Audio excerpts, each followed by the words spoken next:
नमस्कार साथियों, क्लास 12 के पॉलिटिकल साइंस की कक्षा में आपका स्वागत है। हम लोग पढ़ रहे हैं समकालीन विश्व में राजनीति और इसका तीसरा अध्याय है और हमारे तीसरे अध्याय का नाम है समकालीन विश्व में अमेरिकी वर्चस्व। यूँ तो अमेरिका का वर्चस्व 1945 में ही शुरू हो गया था जब द्वितीय विश्व युद्ध की समाप्ति हुई थी, लेकिन 1945 से लेकर 1991 के बीच में दुनिया में दो महाशक्तियाँ थीं, एक यूएसए और एक यूएसएसआर, अर्थात शीत युद्ध का काल था। लेकिन 1991 ईस्वी में 1991 में यूएसएसआर के ढह जाने से, यूएसएसआर के विघटन हो जाने से, कोलैप्स हो जाने से दुनिया में मात्र एक शक्ति रही और उस शक्ति का नाम था USA, United state of America. तो चलिए हम लोग देखते हैं कि किस प्रकार अमेरिका ने अपना वर्चस्व दिखाना शुरू किया। 1990 ईस्वी में इराक ने अपने पड़ोसी देश कुवैत पर हमला कर दिया और हमला करने का कारण था कि इराक समझता था कि कुवैत उसी का एक हिस्सा है और उसकी नज़र कुवैत के प्राकृतिक संसाधनों पर था। यह बात अमेरिका और यूरोपीय देशों को नागवार गुजरी। उन्हें इराक को समझाया बुझाया, बहुत समझाने बुझाने के बाद भी जब इराक ने नहीं माना तो संयुक्त राष्ट्र संघ ने, यूएन, यूनाइटेड नेशन ने एक प्रस्ताव पारित किया और उस प्रस्ताव में कहा गया कि ये जो देश हैं, संयुक्त राष्ट्र के देश हैं या फिर नाटो के देश हैं, अमेरिका को ये अनुमति मिल गई कि आप कुवैत को इराक के कब्जे से मुक्त कराइए। तो यह जो प्रस्ताव पारित किया गया कुवैत को इराक के कब्जे से मुक्त करने का, अब यूएसए को खुली छूट मिल गई इराक पर हमला करने का। और उस समय यूएसए के प्रेसिडेंट थे जॉर्ज बुश, जिन्हें सीनियर बुश भी कहते हैं। सीनियर बुश क्यों कहते हैं? क्योंकि उनका बेटा जॉर्ज डब्ल्यू बुश भी बाद में अमेरिका का राष्ट्रपति बना था। तो सीनियर बुश उस समय थे प्रेसिडेंट। उन्होंने अपने इस प्रस्ताव को, संयुक्त राष्ट्र के प्रस्ताव को, उन्होंने एक नई विश्व व्यवस्था की संज्ञा दी, न्यू वर्ल्ड ऑर्डर, अर्थात अब एकल ध्रुवीय व्यवस्था रहेगी, एक ध्रुवीय व्यवस्था रहेगी और एक ध्रुवीय व्यवस्था में अमेरिका जो चाहेगा वो करवा सकता है। यह अमेरिकी वर्चस्व का एक संकेत था, यह कह सकते हैं कि घोषणा थी कि संयुक्त राष्ट्र संघ जो पहले शीत युद्ध के काल में अधिकांश मामलों में खामोश रहती थी, अधिकांश मामलों में उनका मुंह नहीं खुलता था, अचानक से आज उन्हें एक देश को अन्याय से, कब्जे से, चंगुल से मुक्त कराने की याद आ गई।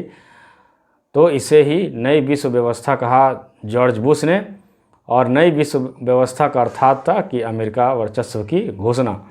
तो हम लोगों ने नई विश्व व्यवस्था क्या है इसको समझा। यह भी प्रश्न एक बार एग्जाम में आ चुका है कि नई विश्व व्यवस्था, न्यू वर्ल्ड ऑर्डर से आप क्या समझते हैं।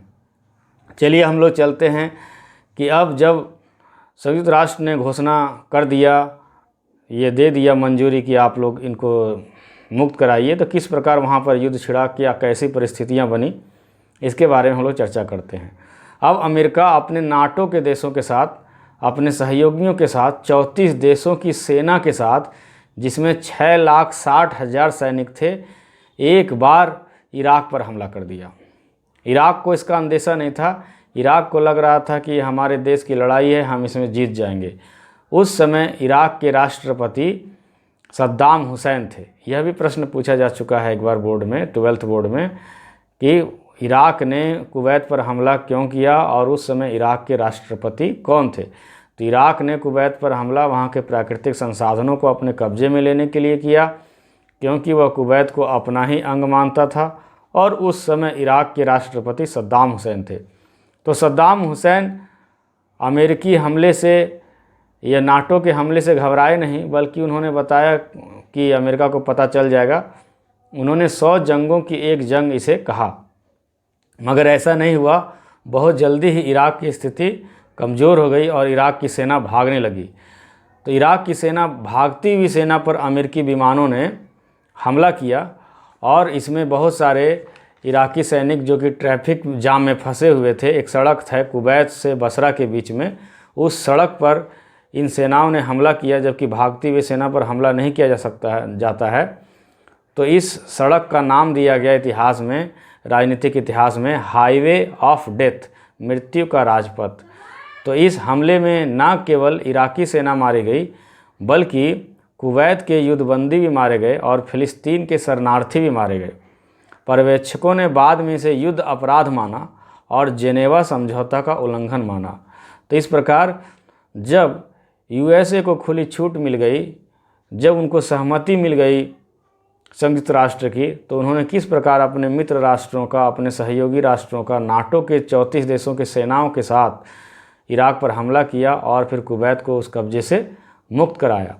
ये जो अभियान चलाया गया कुवैत को मुक्त कराने का, इसका नाम दिया गया ऑपरेशन डेजर्ट स्टॉर्म। ये भी वेरी इंपॉर्टेंट क्वेश्चन है कि ऑपरेशन डेजर्ट स्टॉर्म किसे कहते हैं, यह भी पूछा जा चुका है 12th बोर्ड में। तो ये संज्ञा भी यूएन ने ही दी थी, यूनाइटेड नेशन ने ही दी थी। कुवैत को इराकी कब्जे से मुक्त कराने के अभियान को ऑपरेशन डेजर्ट स्टॉर्म कहा गया, जिसमें अमेरिका अपने 34 सहयोगी देशों के साथ 6,60,000 सैनिकों के साथ इराक पर हमला किया और इराक के कब्जे से कुवैत को मुक्त कराया। तो ऑपरेशन डेजर्ट स्टॉर्म क्या है, यह भी आप लोगों को पता चल गया।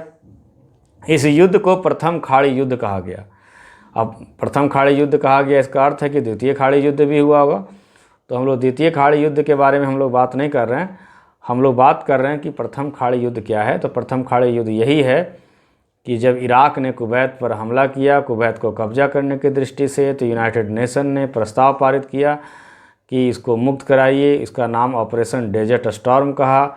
ये प्रस्ताव पारित होने को अमेरिका के राष्ट्रपति जॉर्ज बुश बहुत प्रसन्न हुए और उन्होंने इसे नई विश्व व्यवस्था कही। और इस युद्ध में 6,60,000 सैनिकों के साथ अमेरिका की अगुवाई में, जिसमें 75% सैनिक अमेरिका के थे, इराक पर हमला किया और इराक के कब्जे से कुवैत को मुक्त कराया। इसे ही प्रथम खाड़ी युद्ध कहते हैं। तो इसमें प्रथम विश्व युद्ध में यह स्पष्ट हो गया कि अब अमेरिका की सैन्य शक्ति के सामने कोई नहीं है, अमेरिका के प्रौद्योगिकी के सामने, टेक्नोलॉजी के सामने भी कोई देश नहीं है। और इस युद्ध को पहली बार, या कह सकते हैं पहली बार, किसी युद्ध को टेलीविज़न पर दिखाया गया। इसके पहले जितने भी युद्ध हुए थे, प्रथम विश्व युद्ध या द्वितीय विश्व युद्ध, किसी भी युद्ध को टीवी पर नहीं दिखाया गया था। तो पहली बार जो युद्ध टीवी पर दिखाया गया, जिसका ब्रॉडकास्ट टेलीकास्ट टीवी पर हुआ, वो था यही प्रथम खाड़ी युद्ध। तो टीवी पर दिखाए जाने के कारण इसे वीडियो गेम वार भी कहा गया। तो ये प्रश्न भी पूछा जा सकता है कि प्रथम खाड़ी युद्ध को वीडियो गेम वार क्यों कहा गया। तो प्रथम खाड़ी युद्ध को वीडियो गेम वार इसलिए कहा गया कि क्योंकि इसको पहली बार टीवी पर दिखाया गया।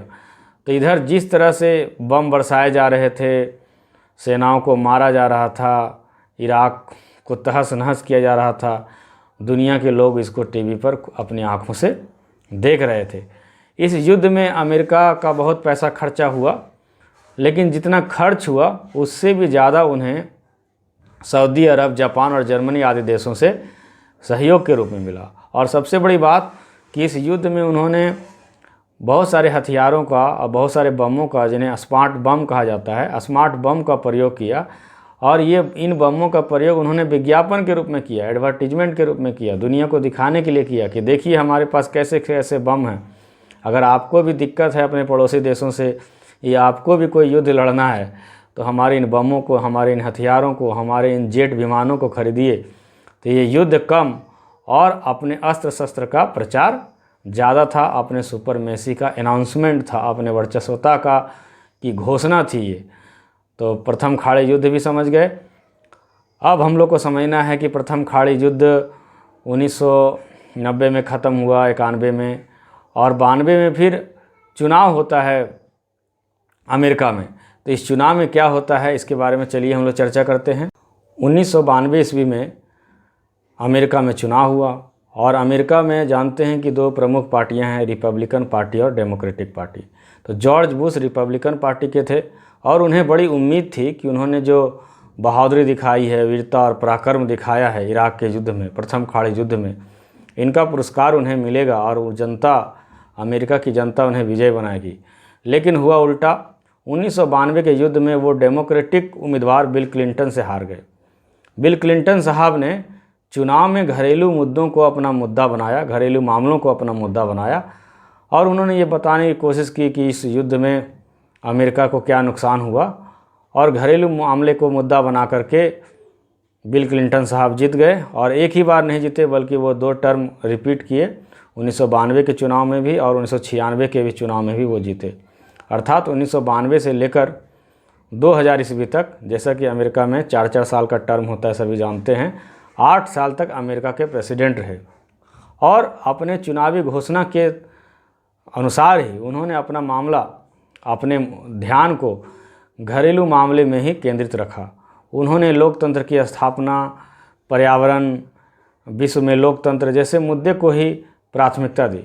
लेकिन ऐसी बात नहीं है कि वो दुनिया के मामले में बिल्कुल ही खामोश रहे। अमेरिका का राष्ट्रपति हो और दुनिया के मामले में खामोश हो जाए, अपनी वर्चस्वता ना दिखाए, जिनकी सैन्य शक्ति सबसे अव्वल है, दर्जे की है, जिनकी तकनीकी क्षमता सबसे अच्छी है, जो अपने आप को लोकतंत्र का संरक्षक मानता हो, ऐसा नहीं हो सकता है। तो चलिए हम लोग देखते हैं कि उन्होंने अपना रुतबा बिल क्लिंटन साहब के दौर में अपनी वर्चस्वता, अपनी सुपरमेसी किन किन घटनाओं के द्वारा प्रदर्शित की।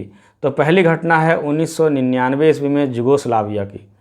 तो जुगोस्लाविया ने कोसोवो क्षेत्र में अल्बानियाई मूल के लोगों का जो संघर्ष था, अल्बानियाई लोगों का जो आंदोलन था, उसे कुचलने का प्रयास किया।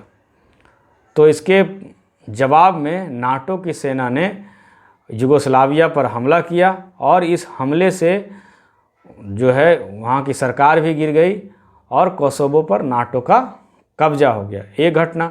दूसरी घटना है कि इस्लामी चरमपंथियों की एक आतंकवादी संगठन है अल-कायदा, बहुत प्रसिद्ध नाम है, वेल नोन है, आप लोग सबको जानते होंगे। तो अल-कायदा ने अमेरिकी दूतावास जो कि आपका तंजानिया में है, तंजानिया के दार ए सलाम और नैरोबी, केनिया के नैरोबी में हमला किया अल-कायदा के आतंकवादियों ने। अब अमेरिका कहाँ चुप रहने वाला था, उन्होंने इसका जिम्मेवार अल-कायदा को ठहराया और अल-कायदा का जहाँ जहाँ पर ज़्यादा वर्चस्व था, जैसे अफ़गानिस्तान और सूडान में उन्होंने इस हमले का जिम्मेवार अल-कायदा को मानते हुए उस पर बमबारी की और इन देशों को तहस नहस कर दिया।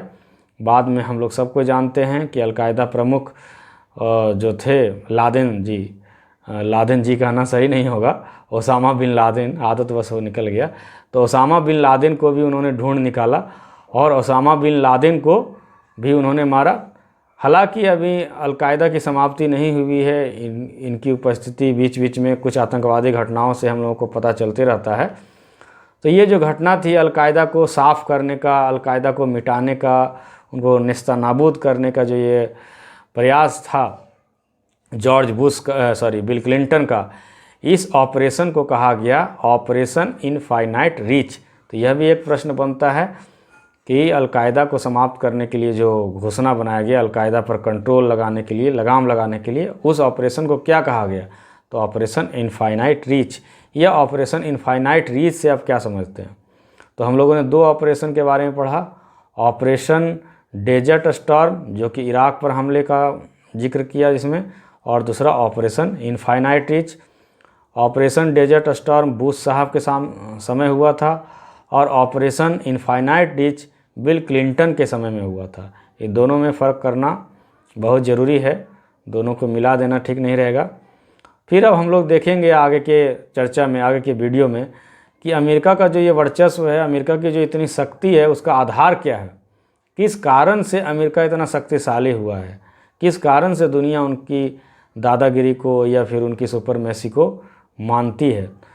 तो इसकी चर्चा हम लोग अगले वीडियो में करेंगे। अगर यह वीडियो आपको पसंद आया हो तो अपने मित्रों के साथ फेसबुक पर, व्हाट्सएप पर शेयर करें, और अगर आपने सब्सक्राइब नहीं किया है तो सबसे पहले सब्सक्राइब कर लें और लाइक करें, कमेंट करें। तब तक के लिए धन्यवाद। जय हिंद, जय भारत।